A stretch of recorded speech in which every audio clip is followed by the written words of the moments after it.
Give me a minute here, guys. Give me just a moment to get everything going. Trying to triple stream here for you guys. All right. Got to get the profile going. See Peppermint's in here already. All right, looks like we are live everywhere but the profile. The profile is not wanting to go here yet, so may or may not. We'll come back to it in a bit. Right, so I'll come back to the profile here in a bit and see if we can make it work. So in the meantime, guys, hey everybody, it's Jason Blaha here. Thought I would try to do a live stream for you guys and gals. Hopefully I can get the profile going so we can triple dip, but we are on the tubes. We are on Facebook. We got veins popping out everywhere, right? Peppermint's in here. Her name is Iryna Zarutska. All right, let's talk about this. This is one I was requested. People are like, how can you address this other and not address her? I actually had a regular follower who had inquired about coaching even at one time, was on my page or my profile. And he was like, how come you aren't talking about her? You're talking about Charlie. You're not mentioning this situation. And I'm like, okay, we're going to get to it, guys. We're going to get to it. But yeah, we need to talk about this. And this is a case of, for those who are unaware, I assume everybody's aware. A young woman, she was a Ukrainian refugee, right? Her and her family had come over to the U.S. She was in North Carolina on a train, assaulted, murdered by a violent criminal who had already been released, had multiple other things going on, multiple charges, stabbed her to death. No one did anything. No one stopped him. No one stopped him after the fact. People kind of let her bled out. Some people were even filming while she kind of bled out. Here's what I'm going to say on that. This is a failing of the court systems, but it's a failing. And rather than just harp on the court system part, because we know that this is a problem with the judge and the court system in this case. This is a repeat offender who apparently had been let out. Well, let's talk a little bit about men's duty. I'm going to talk a lot more about healthy masculinity. Right? I'm going to be talking a whole lot more about healthy masculinity and stuff moving forward. Looks like the profile may or may not work. It's trying to reconnect. It says a poor connection. I've got bars and I'm literally 24 inches from the modem. I don't know. But back over the point. This is a failing of masculinity. Literally what it is. Okay. And I don't think we can spin it as anything else in regards to that. And the reason I say that, a lot of people argue, what are those men supposed to do? Well, I understand there's going to be cultural differences. There's going to be different people in different regions here. But I think that you need a context for where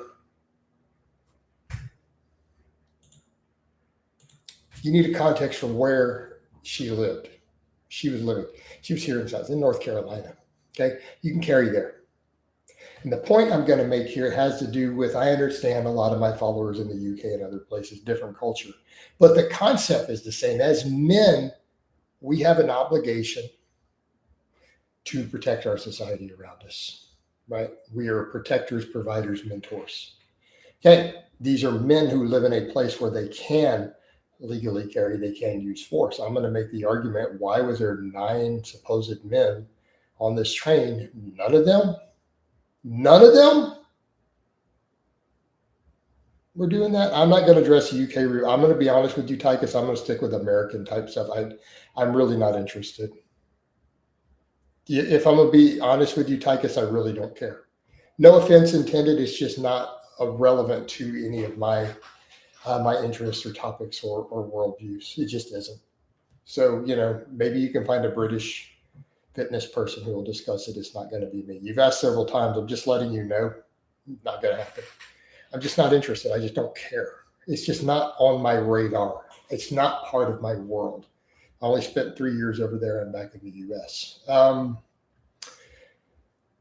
It's completely irrelevant. No, I did not enjoy my stay as far as overall. But again, it's not relevant. It just isn't. My audience doesn't care for the most part. Most of my audience is American. And no offense intended.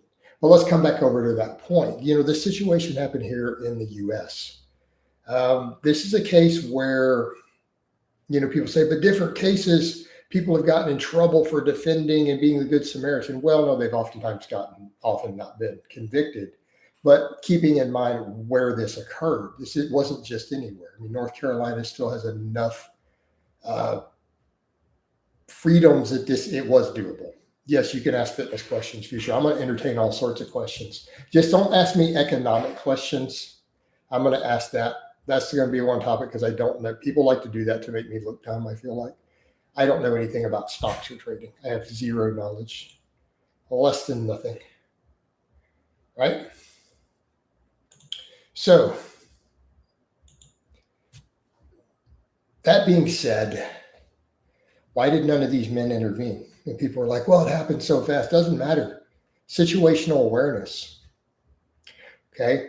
Situational awareness. People have body language it gives away. And like we were saying the other day, Peppermint, you're like, you live in the UK. You live in a region where you have to take trains and public transport and you watch this stuff. You know to be situationally aware. And it's the same on any of these things. All these men, if they were actually men, they would be thinking in terms of watching what's going on in this public area. They would have situational awareness regarding what people are doing in his body language. People don't just make those attacks with no warning. Almost never. It's not just, he just came out of nowhere. The guy was not mentally well. There would have been a lot of signs. She wouldn't have caught it. But again, ladies don't always have, if they're not trained for it, don't always have the same situational awareness. I know self-defense instructors who've pointed that out, who teach classes on this stuff. There were no men on the train. There were 9 males. None of them were truly men. And I think that's a topic we have to have, is a crisis of masculinity. Because if they were men, some of them, at least a couple of them, would have been armed. A couple of them would have been watching kind of what's going on. They would have seen the guy attack her. They would have probably noticed it coming and at least intervened, stopped him. Okay? Stopped him. Because people are like, well, what could they do? It's like, well, you can still stop the person who has the weapon once they backed off from the attack. There are situations where you still can. Right? So again, there's a lot they could do. The same thing. No one put pressure on the bleeding. Get over there and you help the person. Again, where were the men? Where were any of them following their social duty? Their obligation. And that's the point I'm making. This is stuff I've been talking about before, and I'm going to push this up a lot more. Guys make this silly statement, and I don't like the term alpha and beta. I think it's a little silly sometimes, but have this case that I've heard silly young guys. I said before, one of them said, "Who's an alpha male does it every once in a while." No, little boys do what they want. Men have a basic duty and an obligation. They do what they know is right and what's honorable based upon a code of honor, because that is, a man develops a code of honor. Okay? He develops a code of honor, and it's going to be different from man to man, but that is like the defining characteristic. That's one of the most important rites of passage from boyhood into manhood, is that code of honor. You go from, because a boy does off of his whims, right? A boy behaves off of his whims, his unfettered desires, whereas a man behaves in a way that is consistent with his code of honor. Tychus, I would have engaged. And I'm not going to say, because they have to be careful the exact terminology I use because I'm streaming here. I would have engaged the guy. I carry. I would not have been on the train without a piece. So I legally carry pretty much everywhere I go, unless I'm at a place where we can't, and it only occurs in places where there's armed security. Literally everywhere that I would ever personally go where I cannot carry, there will be armed police or armed security there who have weapons. Generally police. So you deal with the threat. Because by that same token, even if he's backed off, he's still wielding a weapon. He's a threat to others. He's just, you deal with the situation depending upon what is happening at that moment. Okay? Then you have to do something to try to save the girl. Hey, Alan, well, we come back over to the point, but that's irrelevant. I would say to a man, but again, I understand it, keeping in mind most of my audience is the US. I know people are going to say, but I'm British. 87% of my audience is American, according to my analytics. Right? I can't give you advice in other countries other than overthrow your government so you can carry. Why have you allowed it to be that way? Would be my question. Fix it. But I can't advise you to do that. But you see what I'm saying. But the point is, what do you mean they can't not allowed to carry? This happened in the US, and that's relevant. So there is our context for these situations. This should not be occurring at all. But even then, situational awareness. Let's say we come back over to that. If you are a man and you know that you have a social contract as a man, as a citizen, as a member of your community and your society, you have an obligation to protect women and children in your community. Let me state that again. If you are a man, you have a social obligation to protect women and children in your community. Well, a lot of that means being situationally aware, watching what's going on. You're out in a public place. You see a woman who maybe there's some dodgy looking people in there trying to put her groceries in her vehicle. You stop and you pay attention to what's going on.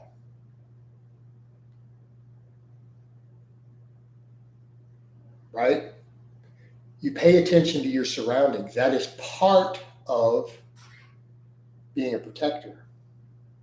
Part of being a protector, situational awareness. So again, if guys are going to say that they're a man, we have to have this discussion. And this is the other problem. We have all these guys online. We have this crisis of masculinity where you have this whole red pill movement. But you look at them and go, "Are you men?" Because they don't sound like men when they say, "Well, I'm not doing this or that. I don't care." It's like, okay, so you're not a man.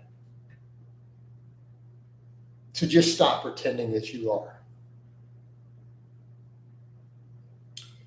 We have a lot of Good Samaritan laws in individual places. So like where I live, you can use deadly force to prevent harm to another. You can prevent an assault, aggravated assault, an armed assault, a sexual assault. You're allowed to use deadly force to prevent that against another person as a Good Samaritan, like where I live. I understand that these things vary. People do need to understand the United States is 50 different states with different laws. Okay? People abroad don't understand that. So think of Texas and California as England and Germany. Make sense? So you're like, why don't they pass laws in Europe? Why don't they pass laws in Europe so England and Germany could do that? So when you say the states, the United States, you're saying Germany and Poland and Italy when you're talking about the individual states. So think of it, there's a good way. Think of the European Union. So the US is like the European Union, more or less. That'll put a context for those of you abroad. So you would need the European Union to pass a law that applies to these other nation states that are underneath its umbrella. So that's how our country works. Make sense?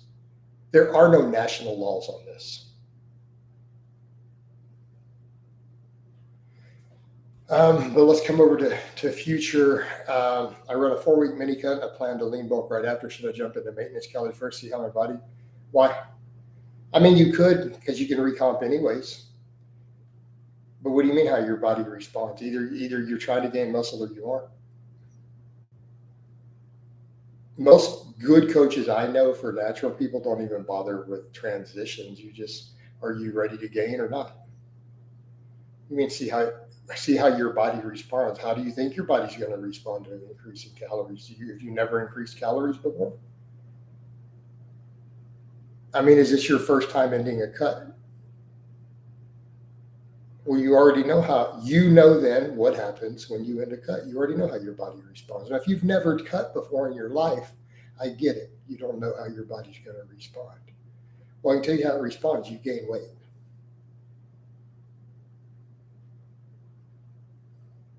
So in case you've never done a cut, that's how your body responds. Just goes transition right to it.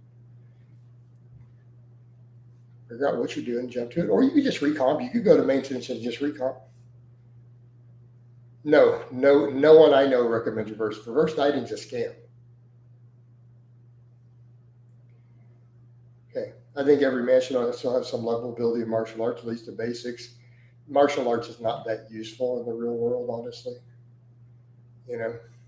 Not that useful. I get what you're saying. I mean, they can learn some fighting, but realistically, everyone's armed. Okay. Everyone's armed. Do I think you should go take a basic defensive handgunning class? Should you learn how to deal with entanglement with your weapon? Yes. Right? In my society, everyone is armed. So just assumes the same thing. This situation here was an armed attacker. That's how it works. Right? You better be an amazing martial artist to confront someone with a knife. Like, you better be one of the best of the best of the best with 30 years of experience. You're still going to get cut, but you know what I mean? For you to walk into that situation, your life has to revolve around martial arts. It better be your entire life an obsession. 5 years of Taekwondo is not going to get you there. You're going to get sliced and diced. And you probably still are, even if you're some amazing martial artist. You're still getting 50 stitches. You guys got a blade, but everyone's armed. So why wouldn't you be armed? Our society. Yeah, it's easier to disarm an idiot with a gun than it is someone with a knife. Yeah, absolutely.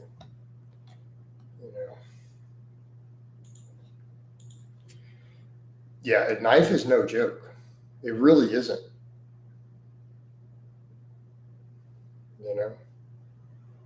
But let's come over to that point. He had a piece that he didn't know how to handle. If he turns his back on them, that is easier to deal with. Right? That's easier to deal with than if he's carrying a blade. He can get to you pretty easy. No, you don't want to be in that situation. People that seem to have no concept of how bad it is. You don't want to be entangled with someone who's holding a knife. You just don't.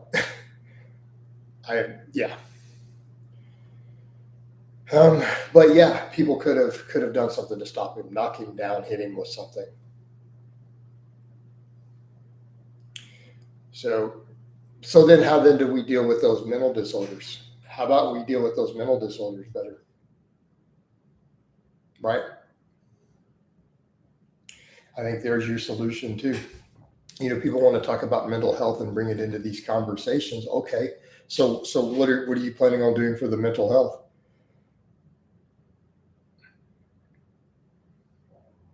Okay. What are you planning on doing about the mental health issue? And no, it doesn't mean, we just blocked them on a background check. Well, no. Why are they out? Why are they not being observed if someone is truly dangerous? So that's maybe the things that we need to look at as a mental health reform completely. I don't know how we do that, but there's your solution. Right? Now, 2 guys jumping. Now, you're right. But that's the thing. 9 males on this train. 9 males on this train. None of them?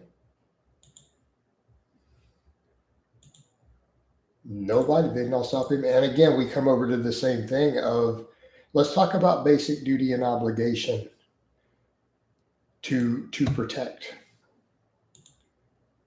All these men, no one ran to her aid after. Let's assume they didn't want to even tangle with the guy with the blade. Okay, you got a woman here hurt. Let's get to that point.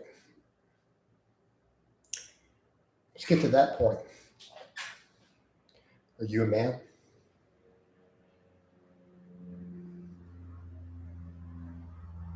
Right?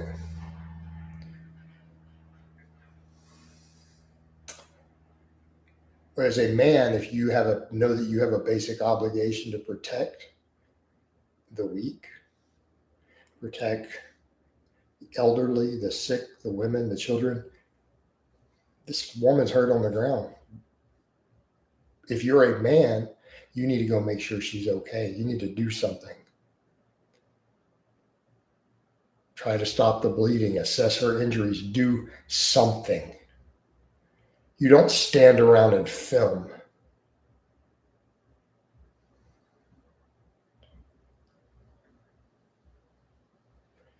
Alan says, even without mental injuries, anyone can have a bad day and go post and let the animal. Really? You sure? Doesn't happen that often, though, here. Keeping in mind, I live in a country with 500 million firearms. 500 million. Not as common statistically as you think. And when it happens, it tends to be these diagnosed mental ill. There's been a certain trend. I'm not going to say what it is to avoid creating too many problems for myself. There's some trends in the demographics with these mass shooters. A very, very, very large percentage of them are coming from one specific demographic.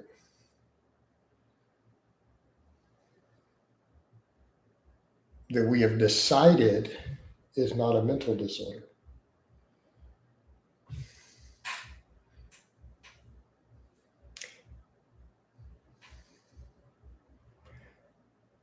Again, taking notes. Nobody would go postal if psychiatric treatments was available. Okay, now that's a real conversation, right? That's a real conversation to have in all this. How about better psychiatric treatment instead of playing identity politics with it too?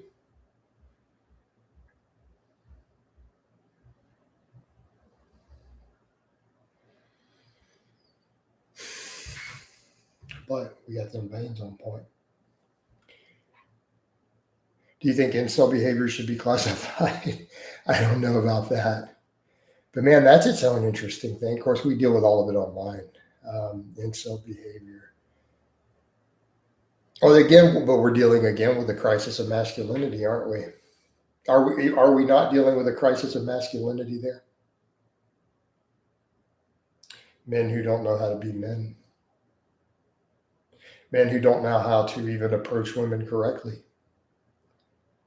What's going on, Matthias?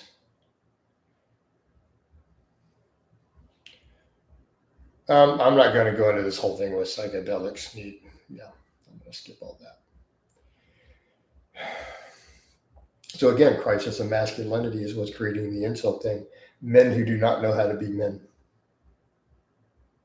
They don't know how to behave proper, because it's not just about talking to women. It's about knowing how to approach women as a man,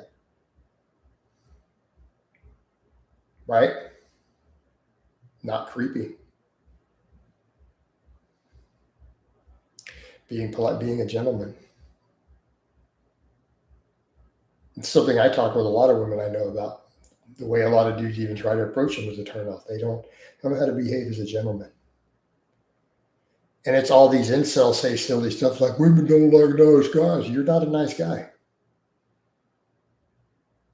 You're not a nice guy.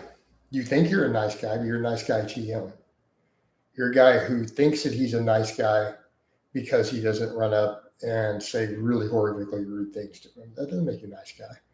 If you think that being nice to a woman obligates her to give you pussy, you're not a nice guy. You know, women are not vending machines to where you put enough nice guy tokens in, pussy pops out. You know? So, you know, behave as a gentleman. Be respectful. Be polite. Be confident. That'll get you a lot further than anything. But come back over to a crisis of masculinity, because a man is a gentleman, right? Are we not? We may talk a certain way when we're around other dudes, but do we talk that way in front of women?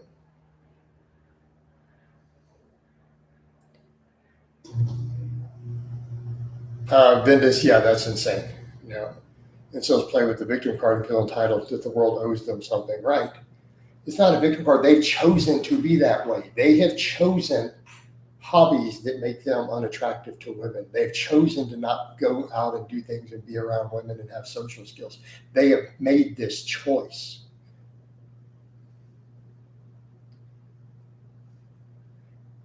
Now, Sneed, you sound like a victim mentality right there. No, we're not all victims. We make choices. Yes, the environment matters. Yes, that environment can make certain things more difficult. You still make choices as an adult. Okay, you make choices as an adult. And I'd say the same thing to these guys who pull this red pill thing. Well, you know, all these women don't behave as ladies. So no. Your behavior as a man and a gentleman is not dependent upon the behavior of others. Let's come back to, again, if they were a man, they would have a code of honor. Your code of honor dictates your behavior. Your sense of duty, your sense of obligation, your view of yourself and your place in the world determines your behavior, not the way that others act, not the way that ladies act. So if a lady doesn't behave as a lady, does not remove your obligation to behave like a gentleman. Are you a gentleman or not? It's a very simple question. Are you a gentleman or not?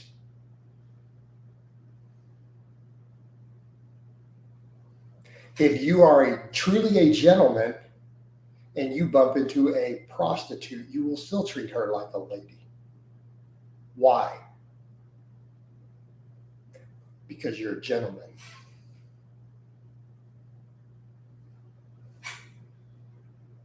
Again, either you are or you are not. This is why this whole topic we're dealing with is a crisis of masculinity. This whole attack, this is a crisis of masculinity. Men do not know how to be men. They've forgotten what truly healthy masculinity is. All right, Energize says, Coach, do you have any real experience that myofibrillar hypertrophy has given long-lasting muscle on glutes, hamstrings, and back muscles after stopping workout? Maybe. I think that it does. Scott says not a lot of gentlemen left. So how do we change that? Right? How do we change that, Scott?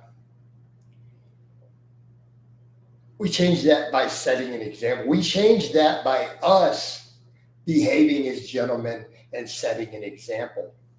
And us just having conversations like this while I'm sitting here telling these guys, no, if you are truly a man, you will have a code of honor. Same content this is that red pill, this red pill, but yeah, it's all nonsense. Again, and Peppermint says, right, your code of honor is not to be changed based on who you apply it to. That is correct. Scott, I agree. Build safer communities. Connect with your community. But let's talk about this concept as it pertains to lifting and fitness. I mean, let's look at a good place to start building healthy masculinity. How about the weight room? How about the lifting community? Right? You guys are lifters. You all know. Think about that from that perspective. What does lifting bring to the table? What do we do with lifting? We are subjecting ourselves to voluntary hardship for the purpose of self-betterment. Brings discipline. It brings discipline. Again, in the weight room, we subject ourselves to voluntary hardship for the purpose of self-betterment. All right, how's that as a starting foundation? How is that for a starting foundation for developing a healthy masculinity? Okay, that's a starting point. Sticking to your program if you made a commitment is huge. All your commitments are huge. Do you make a promise? I mean, this is, I've had times in my life, and I don't want to discuss all of it, where I made promises that cost me. I've made promises that cost me dearly. But here's the thing. When I make a true promise to someone, you have to go out of your way to try to fulfill it. Again, that's a code of honor. I'm not talking about somebody on the internet. I'm talking about when you make a promise to a woman or another man, you give your word. What's that worth to you? I think I could say a lot about your sense of honor. I had a family member, right?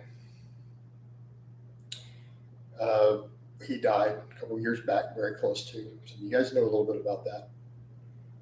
I made him promises the night he died. And those promises were not stuff I did not realize was going to be his dying wishes.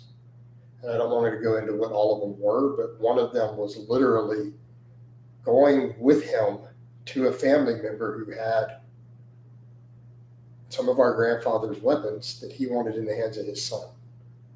And he asked me would I go with him to confront them about it and tell them that he wanted some of those for his son. They were not technically theirs by right. I gave that man my word, and he died like 6 hours after I made that promise, and I would go do that with him.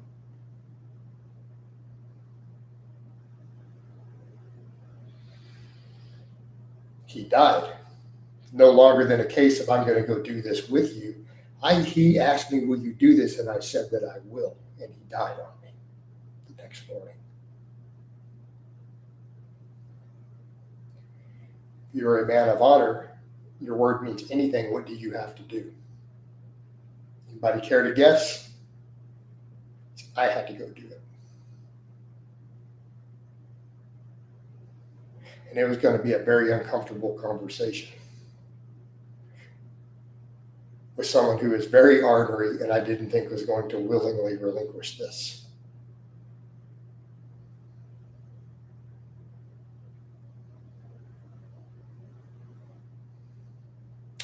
Because it might have been my dad.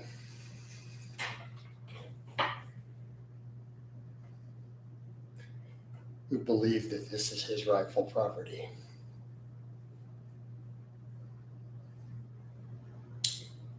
But I fulfilled that promise, and I made 2 others to him that night. I won't go into what all of them are. I made him 3 promises. I had to go take care of that myself. And it was done. It was sorted. I had to put thought into how I was going to approach it, but I had to go take care of this to make sure that this man got these family heirlooms into the hands of his sons after he was dead. Again, word of honor. The rest of the family, they didn't know I made this promise to him that night. They didn't see it. I talked to a couple of them about it and said, what do I need to do? They're like, we're not doing this. This is all on you. I said, I'm not asking, I'm just asking those thoughts. Like, no. But I resolved it, and it was properly resolved. But this is what I mean. And I've made bigger promises that cost me a lot more, and I don't want to make public.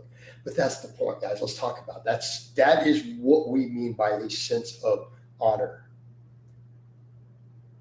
When you make a promise, that it is not like, you know, man, when you go to fulfill that promise, this is going to cost me. This is really going to cost me. You know, I used in another chat I did in a stream on this a few years back with Ariel talking about healthy masculinity. You guys seen the movie Lonesome Dove? So this is a beautiful example, because you guys can go watch this miniseries. It's like 6 hours long, right? You got the characters. You have Gus. You have Woodrow. They're former Rangers who are now 50-something-year-old cowboys, former Texas Rangers, and they have this set of adventures. Gus makes Woodrow, while he's dying, he's lost his leg. His other leg's got gangrene. He won't let the doctor cut it off. And he tells him they're all the way up in Montana. For those who are unaware, this is over 2,000 kilometers. This is horse and cowboy day. There are no cars. And he tells him, I want you to take me and bury me down in Lonesome Dove, Texas, back under this tree where I met this woman, Claire. Of course, Claire gets pissed and doesn't want him to take him down there because he passes through her place with the body later. He gives him his word that he'll go bury him all the way back down in Texas, which again is a couple thousand miles away on horseback. He will take his body down there, all preserved in salt, wrapped up, all the way down and bury him back down in Texas. Okay, gives him his word.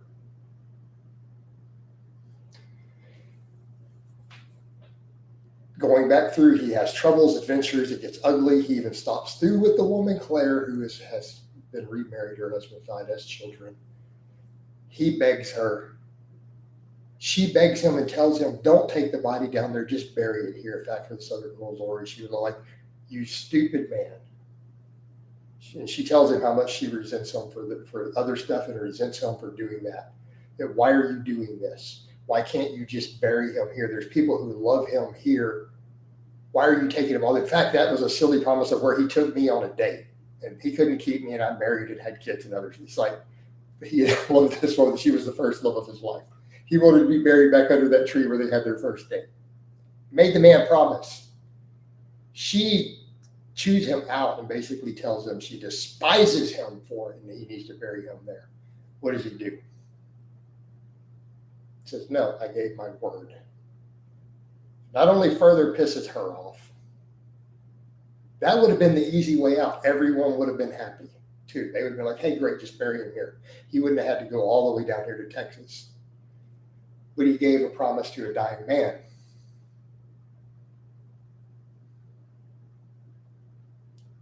His honor was at stake.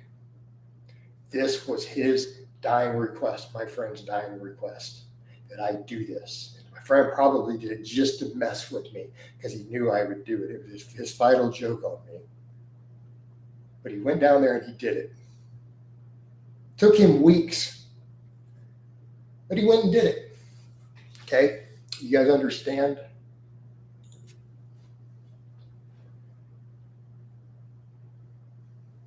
Anyone who is not truly a man is not going to understand that. Scott, you understand? Peppermint, you understand? It was a matter of his honor. Everyone else said, no, this is stupid. Don't do this. Bury him up here. But that was his dying wish. And it cost him. It was a hell of an adventure. Best friend we served with in law enforcement, served with as a businessman, worked together as business partners, made this as his dying wish.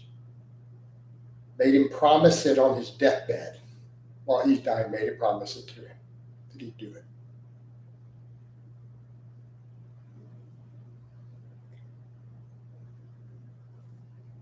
You have to. I mean, we can make the same statement, healthy masculinity, with men in their relationships. You promised a woman to be faithful to her.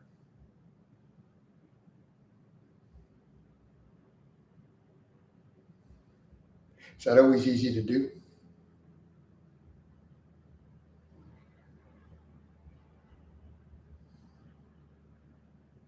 I've been married before and had pussy thrown at me. I held my ring up and had a woman go, "Is she here?" As a man, that's when you turn and run. You don't talk her out of it. You get out of there. Why? Oh, because I wanted to hit it. I had that ring on. I'd made a promise. At that point, discretion is a better part of valor. I turned and got out of there as fast as I could. Immediately. Why? I made a promise.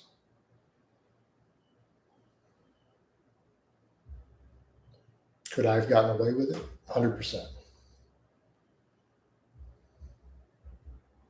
You get out of there.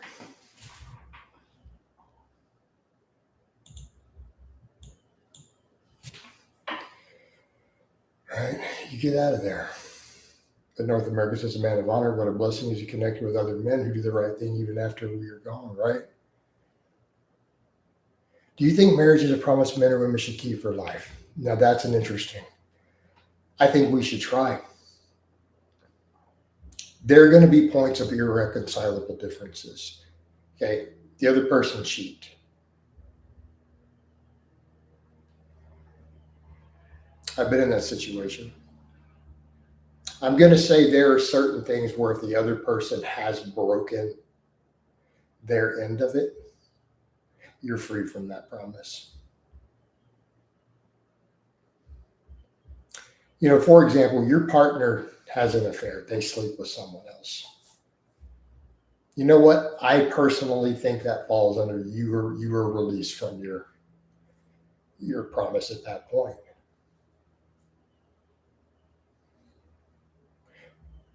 Okay. There's situations like that. There are going to be specific situations where, and you could come through a number of them, but generally speaking, yes, you should make the effort. You should make a real effort. Not saying it's always going to be fulfilled, but you shouldn't throw it away casually. Right? So, and that's a tough one, because we live in the real world.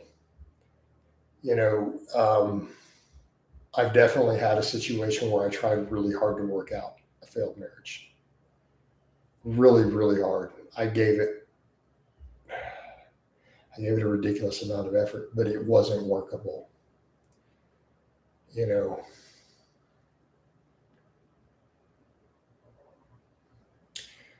And that's tough. But we come over to, should you just, well, I'm just unhappy, you just move on. No, it needs to be serious. You've got to make a serious effort to fix it. But the other person's got to meet you halfway. Right? The other person's got to meet you halfway on that. It has to be a partnership.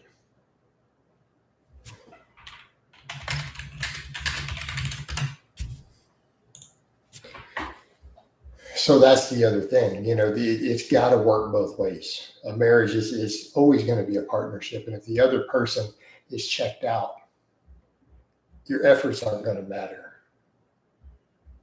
But I do think generally, unless it's been something like cheating, which I think you have the right to be free from it at that point, right? But you can still choose to stay. I've seen it done. I don't think I could do it. But as long as the other person is willing, to meet you halfway and work on it, I think that you should generally try to salvage it. Because again, you've given a promise. But the thing is with that is not one promise. That is a two-way promise where people have made a vow to each other.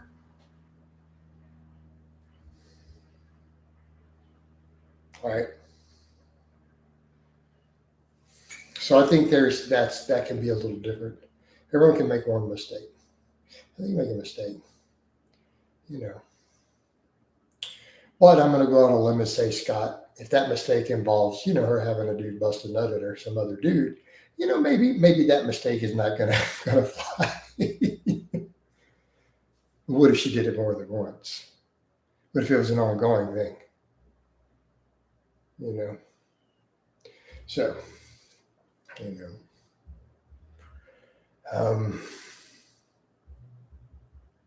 right.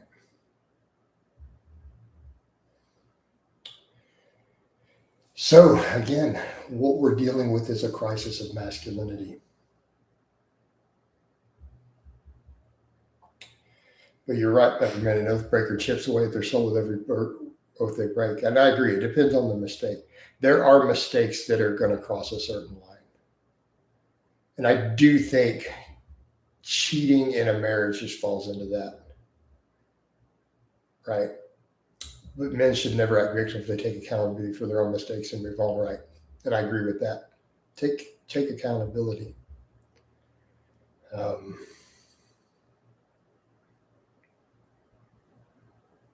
Now in my case, were there failings on my part that might have contributed to that cheating in that one case? Yeah, and I acknowledge that and discussed it. But I'm not going to hash out the details of that here. That conversation was had.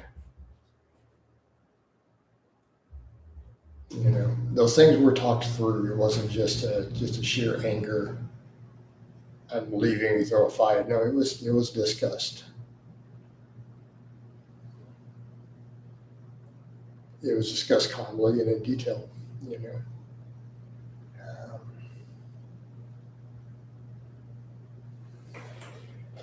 But again, what else we have regarding masculinity in these things? But this whole situation on the train, this falls all the way back into a failure of masculinity. Her name is Iryna. There we go. Zarutska.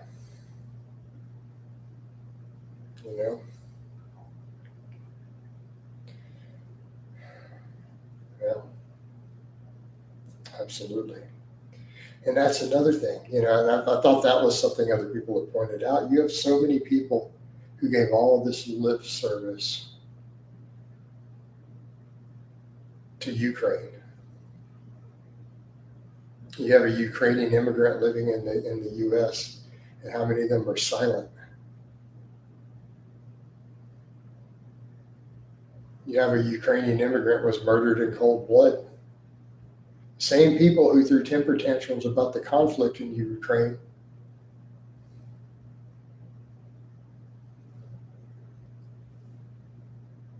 they're silent now. Shoot the refugee who fled Ukraine in the middle of this whole conflict y'all been screaming about. Why are you silent about her death now?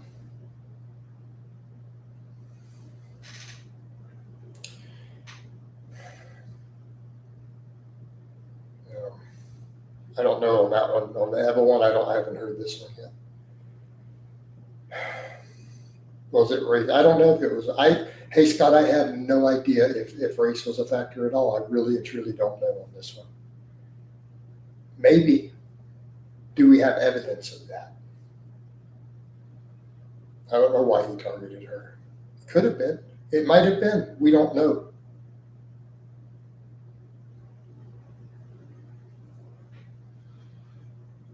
Right? Maybe he hates Slavic people like me. I don't know. She is still remembered. All right. Don't pretend y'all don't see those veins. How are we going to rate the veins and forearms today, guys? How are we going to rate that out of 10? If it was a Bastille Day attack in France, yeah, I didn't know about that one because I'm not over in Europe, so I see the U.S. stuff. Oh man! But I think these are conversations we have to have, about healthy masculinity, men's obligation, and I think fitness is a good place to start, right? I think fitness is a good place to start. We have these conversations about failure of masculinity, failure of men to step up and do their duties. And keep in mind, I understand many of you live in other countries. Where I live, we have a right to be armed. And I'm going to say that, again, men who are fulfilling their social contract to be protectors are probably, at least some of them, they need to weigh it out at least of if they're right for it. Because some guys are going to honestly say, hey, maybe I'm really not the right person to be carrying. Okay, totally fair. To be a protector in society, totally fair. Like if you look at it and say, I don't think I have the right mentality or mindset, maybe I shouldn't be the one doing this. Okay, but you at least thought it through.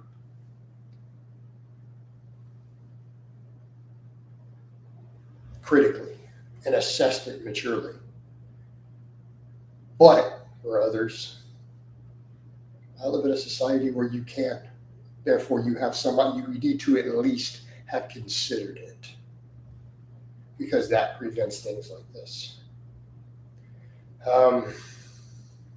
And I firmly believe that. But all the other stuff applies to situational awareness, other men watching what's going on. If you're a protector of society, it's your job as a man, part of masculinity. You need to be having situational awareness of what's going on that train. Somebody has some body language that they are going to attack someone get attacked. You need to be ready. You need to be on top of that, not be looking at your phone the whole time, right? Situational awareness. They don't care. Come loud, but that's the point. They don't care because they're not men. That's the topic we've been having, is healthy masculinity. Your sense of honor, your social contract to your society. That was the whole topic of all of this. You came in kind of late. Tolerance is a virtue of a dying society. But again, I think strength training, weight training is a good place to start. If we're going to have that conversation about developing healthy masculinity, I think getting under a barbell is a good starting place. A lot of men are like, I don't know how to be a man. Well, how about some discipline? How about spending some time under a barbell? Voluntary hardship for the act of self-betterment helps you build discipline. Building discipline is part of a man's development of a code of honor. And again, that code of honor, development of your personal code of honor, is part of the rite of passage from boyhood into manhood. Because again, a boy is ruled by his whims and desires. A man is ruled by his code. He's ruled by what he knows to be right and wrong and honorable in his duty. We come back to the combo. If Charlie's killer was put under a barbell, would he have turned out the way that he did? Interesting point. Are we dealing with a deficiency of masculinity, or are we dealing with a deficiency of testosterone? Right? I think that we are. I think that we are. Again, strong men. And it's down to us as the individual having to make that choice. It's not society. No, we don't care about what society's done with all that.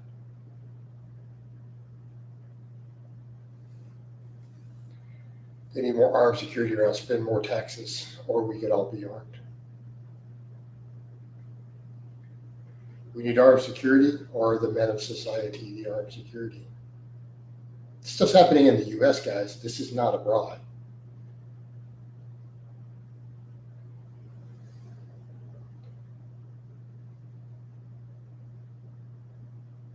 Right. AMC. There's significant recency bias at play in the analysis here. It takes nothing away from the tragedy and unspeakable like of evil, but we should be prepared to also accept that not all can be prevented. Of course they can't. I agree. And I think we all understand this. However, this does not remove the duty and obligation of the men who were present. As we already discussed early in the conversation, or if they were real men, if they were men of honor, strong men with a sense of purpose and a sense of honor and a sense of duty as men.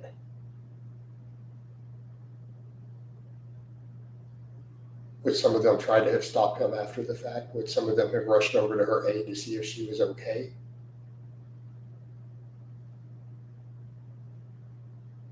As a man, being a protector of society around you, you see an injured woman who's been attacked.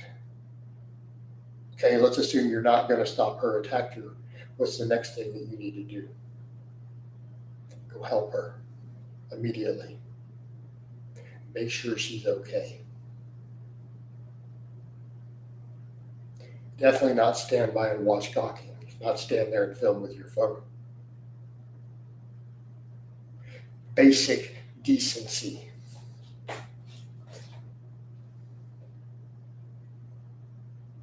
Basic decency.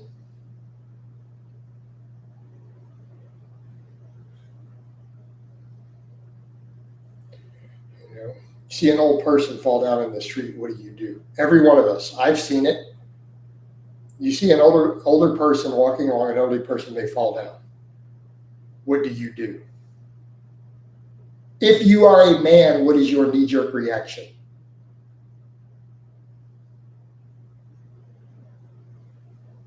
You go see if they're okay. You go help them get up. You check on them, make sure they didn't hurt themselves. See if you can help them get back up to their feet.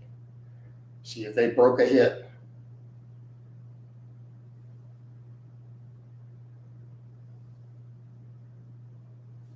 Right?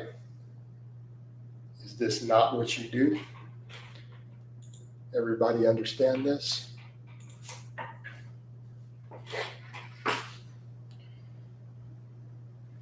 Marcinio, imagine being a man and being captured on that footage doing nothing, a life's worth of embarrassment. Imagine if you're their father. Some of you guys have children. Say your son was there, your son's 18 or 20 years old. Your son gets captured on that footage, standing around doing nothing, gawking, leaving that woman on the ground. Not doing anything to stop the guy, leaving that woman on the ground.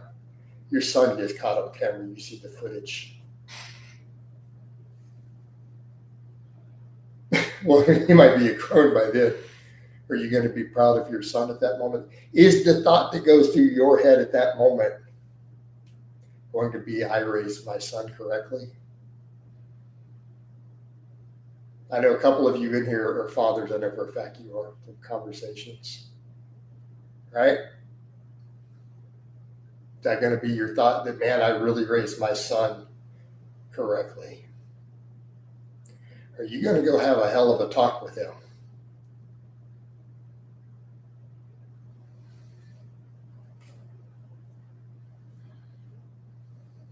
Right.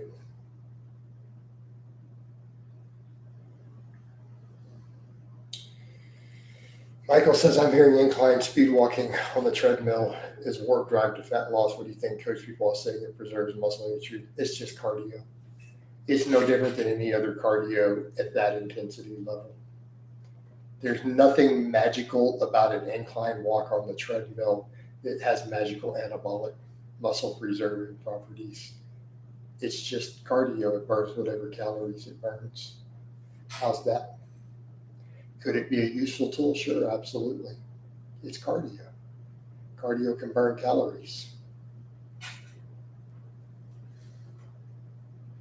It will affect the energy balance.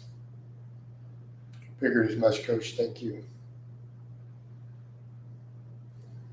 Everyone has these. If you set the incline angle to 17 degrees, it produces the same muscle preservation as taking 5 milligrams of Dianabol. Walking outside is pretty good too. Fresh air, that sunshine lowers cortisol a little bit. Something to be said for some fresh air and sun. Right? Man. Charlie used to run 10K a day. Pretty impressive. Nice. I do my 5K 3 days a week right now. You know, he was in shape.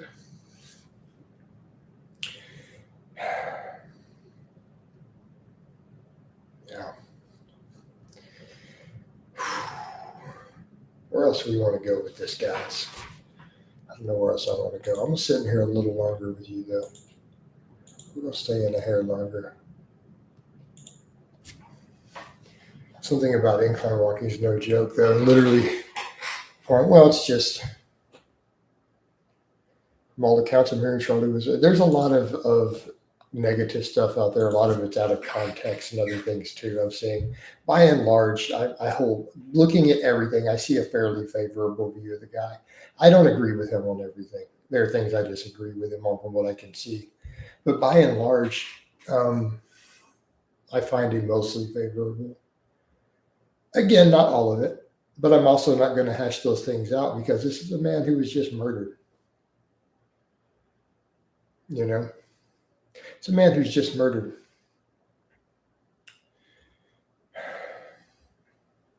Right. Again, some of it's been misquoted, taking out of context, fake quotes, some of it peppermint. By and large, for where he lived, he's not that really particularly controversial. Yeah. Keeping in mind cultural context.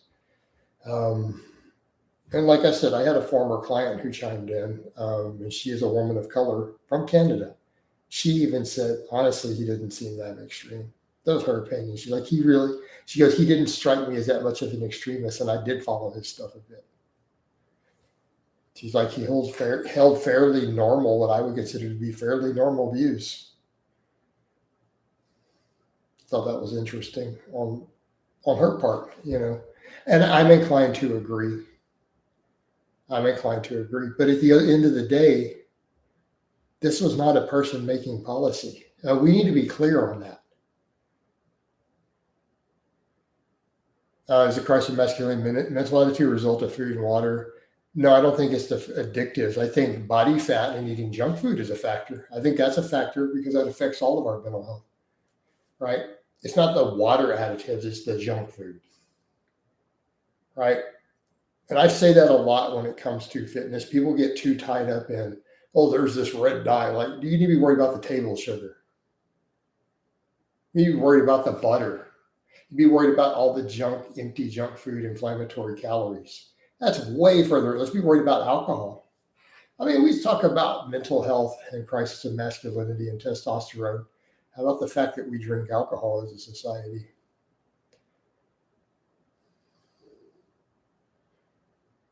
Alcohol is an addictive poison, affects your mental state, lowers testosterone. You can say it's manly all you want, but it's been observed in the lab to lower testosterone. It's an addictive poison that lowers testosterone. Are we going to claim? We going to claim that it's manly? A poison that literally lowers testosterone production. Isn't that manly? I think it's quite the opposite. In fact, let's come over. Let's talk about a healthy view of masculinity. It lowers inhibitions. It lowers drive. I'm going to tell you right now, alcohol is a bigger threat than any of these food additives to a healthy masculinity, objectively speaking. A lot of guys don't want to hear that. It's an addictive poison that lowers your inhibitions.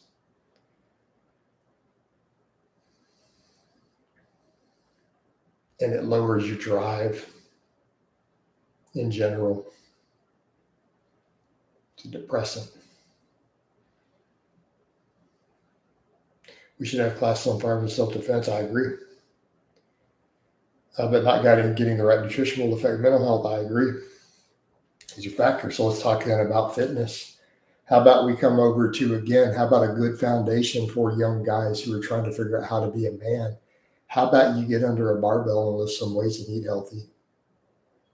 Why don't you cut the junk food out of your diet? Eat a healthy diet with plenty of protein, plenty of fruits and vegetables, lift some weights, build some discipline, get your physical health on point so that your mental health is on point. How about you cut the vices out of your life? Let's talk about healthy masculinity. Sitting around drinking alcohol, smoking weed, playing video games, jerking off to anime, jerking off to hentai. This healthy masculinity.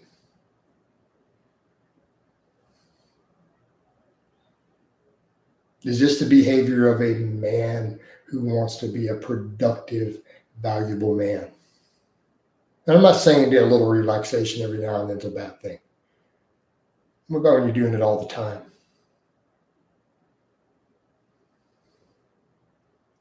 Right?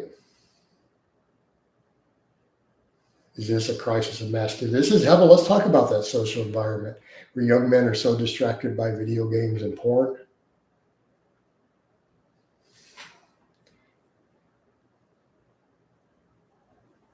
Drink alcohol, smoke weed.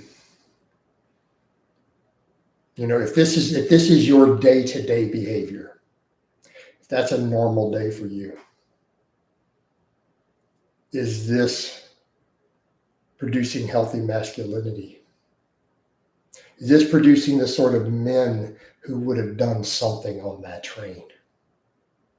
Or is it producing the sort of man who would have stood by as a bystander, bewildered, watched the attack, watched him get away, watched her bleed out on the ground?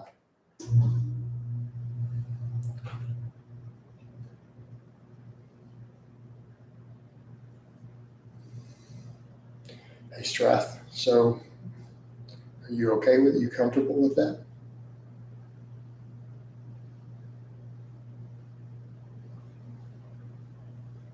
No, that part does not sound like me. No. But I think as if we're going to talk about society as a whole, I mean, we're talking about food additives. Okay, well, let's talk about all this other stuff. Let's talk about alcohol. Let's talk about video game addiction. Let's talk about porn addiction.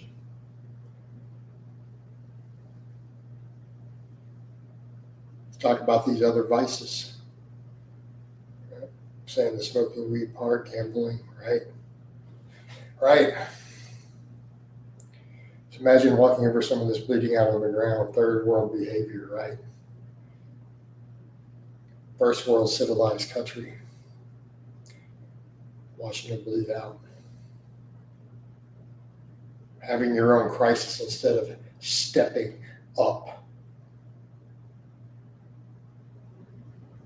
Being so fragile that when it happens, you're in shock and awe and can't do anything. Right?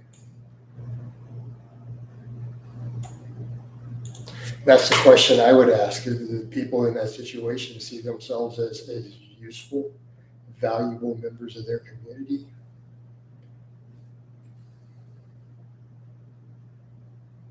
That we are so fragile?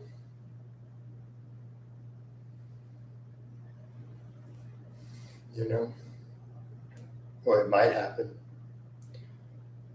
So you're out in the middle of nowhere. What happens if someone's over there gets hit, bear attacked? If a bear attacks them, right? If the woman chooses the bear and it bites her, what are you going to do? Go back to that reference. You know. So, but you're in very much a minority out in this area. Less than 1% of the population. It's out in the middle of nowhere. No bears here. You don't have any. Where are you at? Where you live?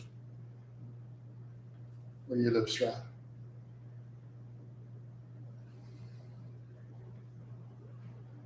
Right. How about a rattlesnake?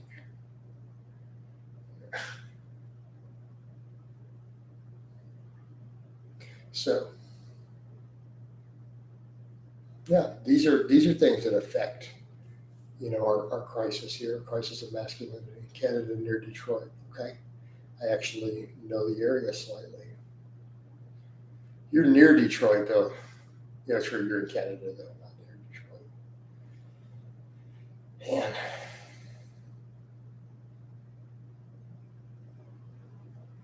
anything can happen. Sure, small town living here. But you understand you're a very, very small minority of people. The government don't want you to be strong. They want you weak and scared. I don't know if the government necessarily. I'm not a conspiracy theorist in that regard. Right? But we make our own choices, don't we, Scott? We all make our own choices. Do we want to be weak and scared? It's a choice. Or do we want some big, thick ass forearm veins and an elite deadlift? Like it's a choice. Right? And we make that choice every day. But how we live our lives.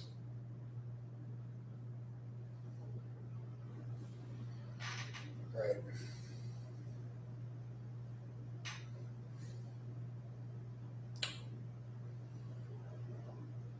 So there we have it.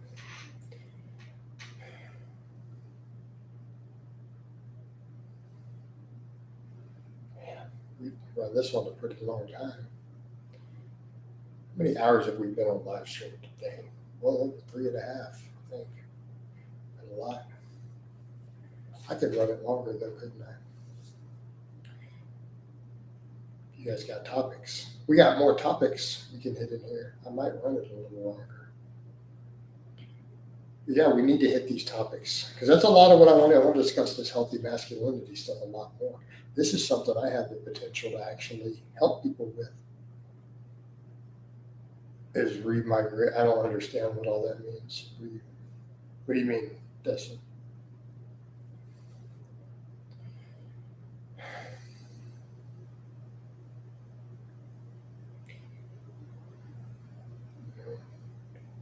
Keep in mind, I'm not always up to speed. Also, a lot of times people come in here with issues from Europe, and this is not my forte.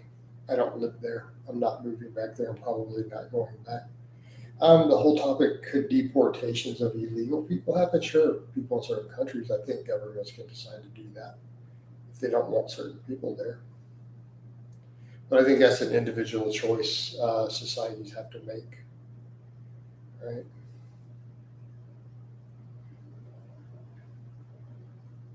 You know? And that's a complex topic, um, you know, complex topic.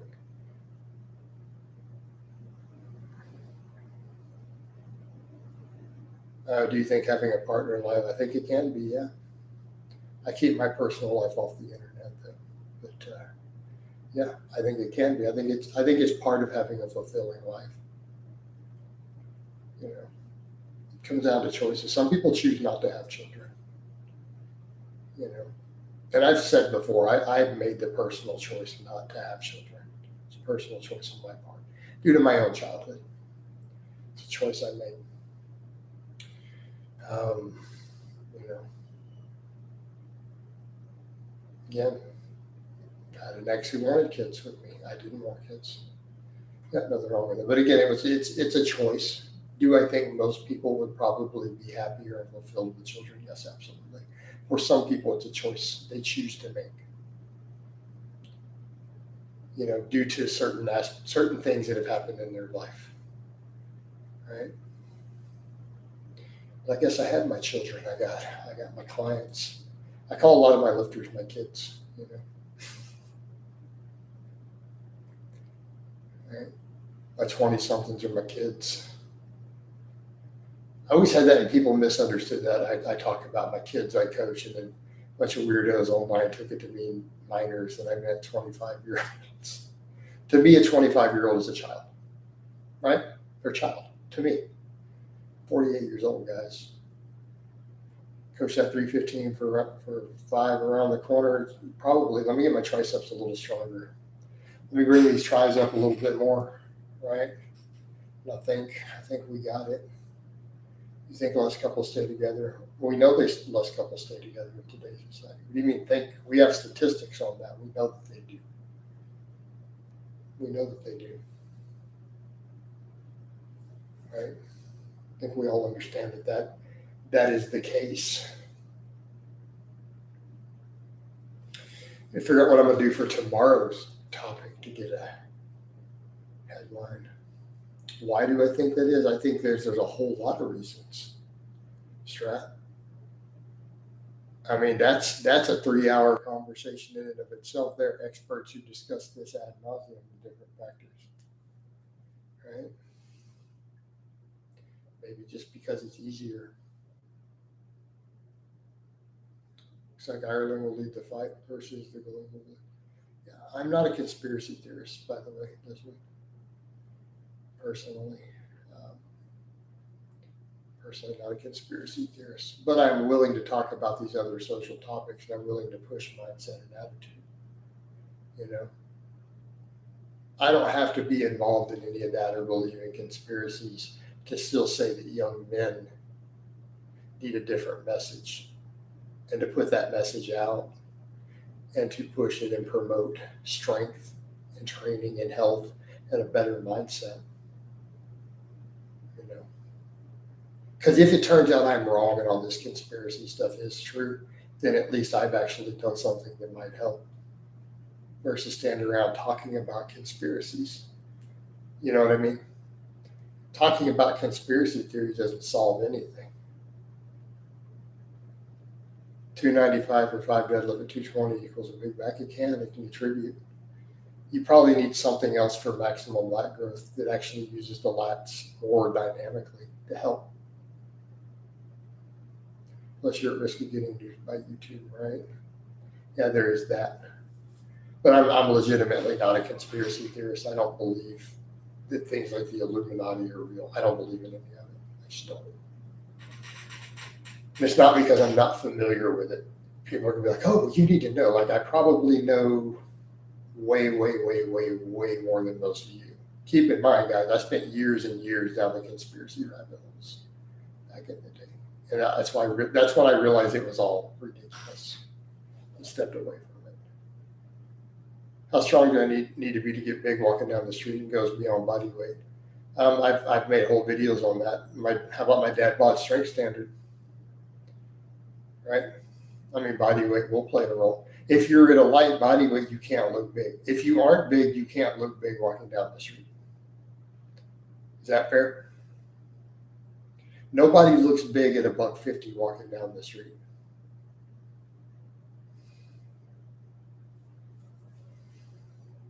It's just not possible. Well, if someone's 250 pounds and hits your strength standards, well, the other end look pretty big walking down the street, right? Especially because if they're 250 and they're doing 10 pull-ups on top of all those barbell lifts.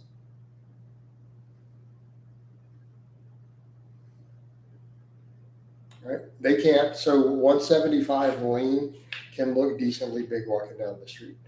Keep in mind, we're not talking about on a camera. All right, a guy who's 5'5" will never look big in real life, but that's a tiny chunk of the population. So it's not relevant to the conversation. You know what I mean? Like, and I'm not worried about telling a guy who's 5'5", which is going to be what, 20% of the population in my country or less, 10%. I'm not in the business of telling them how to look big walking down the street. They're going to need to use a shitload of steroids. You're going to need to be 300 pounds. You know what I mean? So maybe this is not the right goal for them.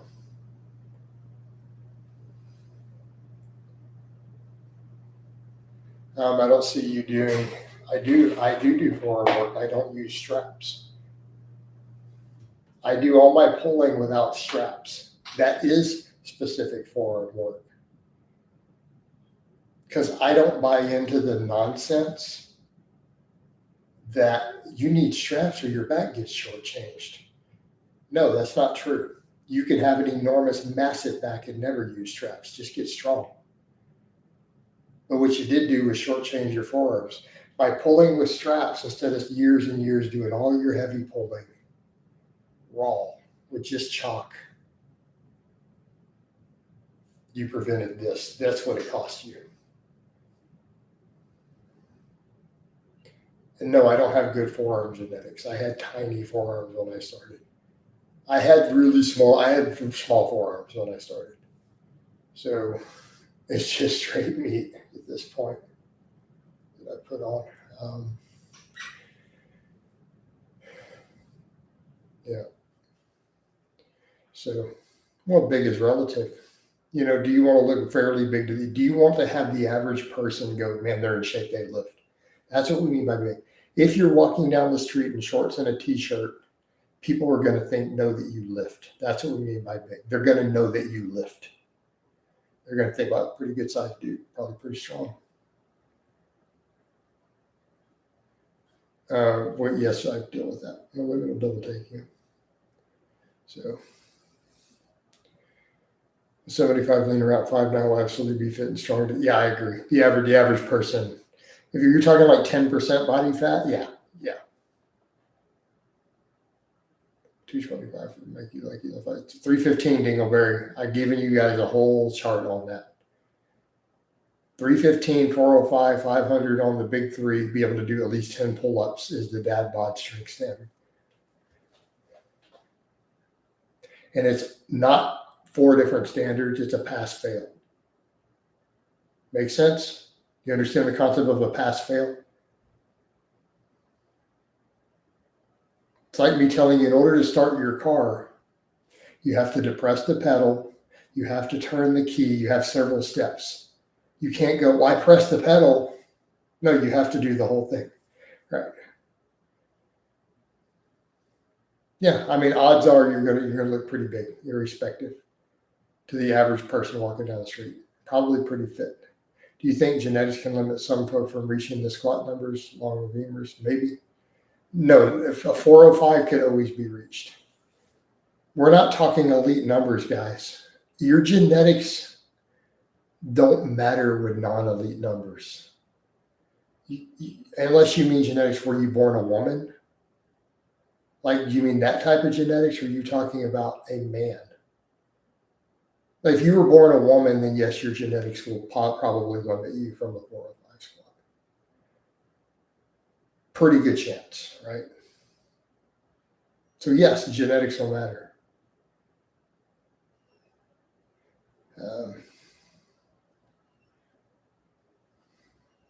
Right.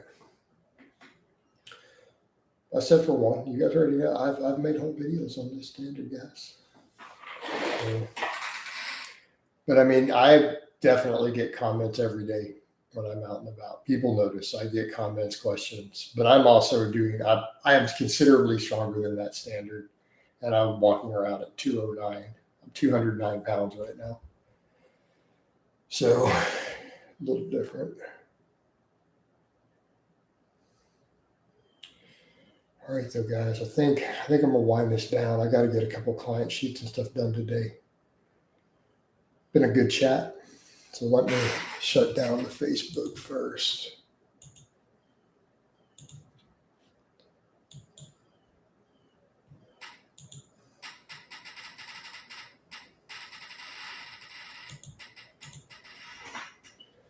Come on, close the Facebook. Wind down the YouTube. You guys want to mount Bicephalus before we go? Oh, Mount Bicephalus. All right, and we're out.